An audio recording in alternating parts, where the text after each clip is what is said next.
Саламатсыздарбы, Кыргызстан телеканалын көрүүчүлөрү. Эфирде 23 октябрга алынган жаңылыктардын түшкү топтому. Студияда мен Асель Болотбекова болмокчумун. Борбордук шайлоо комиссиясы партиялардын шайлоо күрөсүнө бөлгөн акчаларын кайтарып берүү эрежелерин тактоо үчүн Жогорку кеңештин депутаттарына кайрылды. Депутат Акылбек Жапаров тополоңдо талкаланган ак үйдү оңдоо иштерине 450 миллион сом сарптылаарын билдирди. Кыргызстандык мушкер айым Валентина Шевченко КМШ өлкөлөрүндө ММА боюнча мыкты деп табылды. Турстат порталы жүргүзгөн сурамжылоодо кыргызстандык мушкер айым алдыңкы ондукка кирген. Ушул жана башка жаңылыктар менен алдыда кененирээк тааныша аласыздар.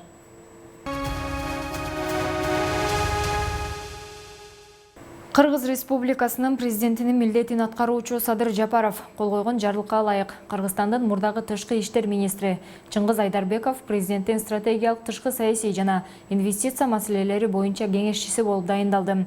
Мындай чечим Айдарбековдун мамлекеттик жана дипломатиялык кызматтагы кесипкөй чоң тажрыйбасын жана мурда ээлеген кызматтарында жетишилген натыйжаларды эске алуу менен кабыл алынды. Бүгүнкү күндө жаш кесипкөй кадрларды мамлекеттик кызматка тартуу мамлекеттик саясаттын артыкчылыктуу багыттары бири болуп саналат.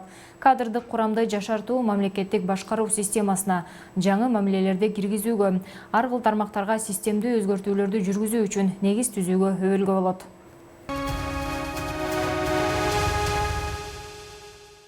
Борбордук шайлоо комиссиясы саясий партияларга шайлоо күрөөсүн өткөрүп берүү боюнча эрежелерди тактоо өтүнүчү менен Жогорку кеңешке кайрылды. БШКнын төрайымынын орун басары Абдыжапар Бекматовдун айтымында, мыйзам боюнча 5%дан көп добуш алган партияларга гана күрөөнү кайтарып берүү эрежеси бар. Бирок шайлоо болбой калган же жыйынтыктары жараксыз деп табылган учурда күрөөнү кайтарып берүү жөнүндө жоолор жок. Буга чейин Реформа партиясынын лидери Клара Сооронкулова шайлоо болбогондуктан БШК күрөөнү партияларга кайтарып бериши керектигин айтып, эгерде кайтарып бербесе сотко кайрылаарын билдирген. Эске салсак, 2020 жылдын 4 октябрында өтө турчу шайлоого 16 партия катышкан. Шайлоого ат салышып жаткан партиялардын алды 90 миллион сом, арты 6 миллион сомдой каражат короткон. Ал эми Борбордук шайлоо комиссиясы 4 октябрдагы парламенттик шайлоону өткөрүүгө 420 миллион сом короткон. Андан тышкары эпидемиологиялык кырдаалга байланыштуу коопсуздук маселелери, окутуу иштери боюнча эл аралык уюмдар кол кабыш кылган. Ал эми 20 декабрга белгиленген парламенттик шайлоого 456 миллион 70 миң сом сарптоо пландалууда. Бул иретте Бириккен Улуттар уюму колдоо көрсөтөөрү белгилүү болду. Ала Арча резиденциясында болуп өткөн кезексиз жыйында депутат Акылбек Жапаров 5-6 октябрда болгон митингде талкаланган айрым жерлери өрттөлгөн ак үйдү оңдоп түзөөгө 450 миллион сом коротулаарын билдирди. Мындан тышкары ал коронавирустун экинчи толкуну жакындап калганын белгилеп, тилекке каршы бюджеттин таңкыстыгы 36 миллиард сомду түзөөрүн кошумчалады. Эске салсак, 6 октябрда митингчилер тарабынан басылып алынган Жогорку кеңештин имаратында козголоңчулар мебель, техникаларды талкалап өрт коюшкан болчу.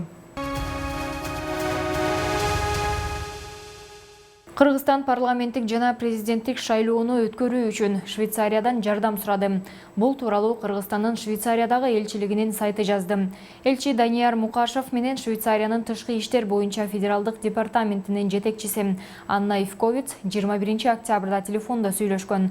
Сүйлөшүү кыргыз тараптын демилгеси менен болуп, кыргыз элчиси өлкөдөгү акыркы саясий экономикалык абал жөнүндө маалымат берген. Ивковицтин айтымында Швейцария Кыргызстандагы саясий окуялардын өзгөрүшүнө көз салып турат жана өлкөдө адам укугу сакталган шарт түзүлөөрүнөн үмүт кылат. Ошондой эле ал Кыргызстандагы жалпы кыргыз коомчулугунун кызыкчылыктарын жана үмүтүн чагылдырган таза акыйкат шайлоо процесстерин жүзөгө ашыруу үчүн бардык зарыл шарттарды түзүүнүн маанилүүлүгүн белгиледи. Тараптар эки өлкөнүн ортосундагы кызматташуунун бардык аспектилерин талкуулоо үчүн эки тараптуу диалогду улантууга макулдашышты. Кыргызстанда болуп жаткан окуялар кыргыз эли үчүн чоң кырсык. Мындай пикирин Россия Федерациясынын президенти Владимир Путин Валдай дискуссиялык клубунда сүйлөп жатып билдирди. Орусия президенти РИА Новости агенттигине берген маегинде Россия Кыргызстанда болуп жаткан окуяларга өкүнүү жана тынчсыздануу менен гана карап тура албайт. Бирок болуп жаткан окуяларга кийлигишпейт жана кайсы бир саясий күчтөрдү колдобойт деп билдирди. Ошондой эле ал Кыргызстанда баары бир нукка түшөөрүнө, өлкөнүн өнүгөөрүнө жана кыргыз өлкөсү менен жакшы мамилебизди сактап каларыбызга терең ишенем деп кошумчалады. Республикалык штабтын берген маалыматы боюнча пандемиянын башталышынан бери өлкөдө COVID-19 илдетине кабылгандардын саны 54.588 жетти. Ал эми акыркы суткада 582 кишиден коронавирус табылды. Бир сутка ичинде COVID-19 катталган жаңы учурлар: Бишкекте 63, Ош шаарында 59, Ош облусунда 127, Баткен аймагында 113, Жалал-Абад жергесинде 86, Нарында 7, Талас облусунда 17, Чүй өрөөнүндө 81, Ысык Көл облусунда 29. Ал эми ооруну 324 бейтап жеңди. Ушуну менен жалпысынан коронавирустан айыккан кыргызстандыктардын саны 47.050-ге жетти. Учурда стационарда 3139 бейтап дарыланууда. Ал эми 2719 киши амбулатордук түрдө жардам алып жатат. Транспорт жана жолдор министрлигинен билдиришкендей, түнкү саат 3-төн бери Төө ашуу, Алабел жана Өтмөк ашууларында бийиктиги 5-10 сантиметрге жеткен кар түштү. Таңкы саат 5:00-дөн бери жолчулар трассаны тазалап жатышат. Учурда жол ачык. Министрлик айдоочуларды унаа дөңгөлөктөрүн кышкыга алмаштырып, чынжыр алып жүрүүгө чакырды. Ошондой эле унаалардын ортосундагы 500 метрлик аралык сакталышы керектигин эскертишти. Кыргызстандык мушкер айым Валентина Шевченко КМШ өлкөлөрүндө ММА боюнча мыкты деп табылды.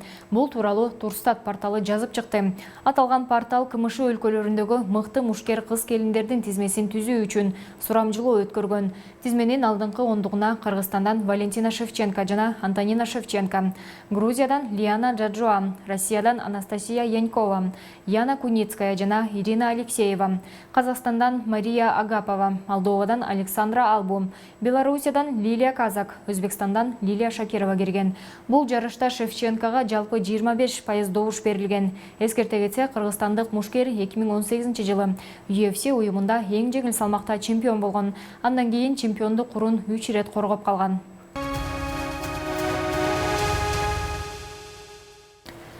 Чеченстандык чемпион Зелим Имадаев өзүнүн жердеши өткөн жумада Парижде француз мугалимин өлтүргөн Абдулла Анзоровду кубаттады.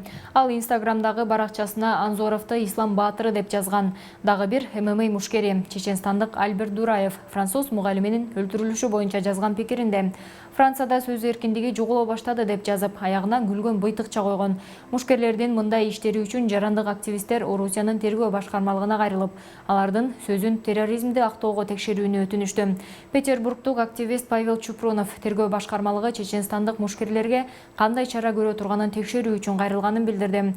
Мурдараак тергөө башкармалыгы ФСБнын Архангельскидеги операциясына пикирин билдирген айрым адамдарга кылмыш ишин козгогон. 22 октябрда айрым маалымат каражаттарында UFC бул айткандары үчүн Зелим Имадаев менен келишимин бузганын кабарланды. Мындан кийин Имадаев менен Дураев француз мугалиминин өлүмү тууралуу жазгандарын Инстаграмдан өчүрүп салышкан. Эске салса, 47 жаштагы Пати 16 октябрда ырайымсыздык менен өлтүрүлгөн. Ал бул окуядан мурун Шарли Hebdo журналына жарыяланган Мухаммед пайгамбардын карикатурасын окуучуларга көрсөтүп, сөз эркиндиги боюнча пикири менен бөлүшкөн эле.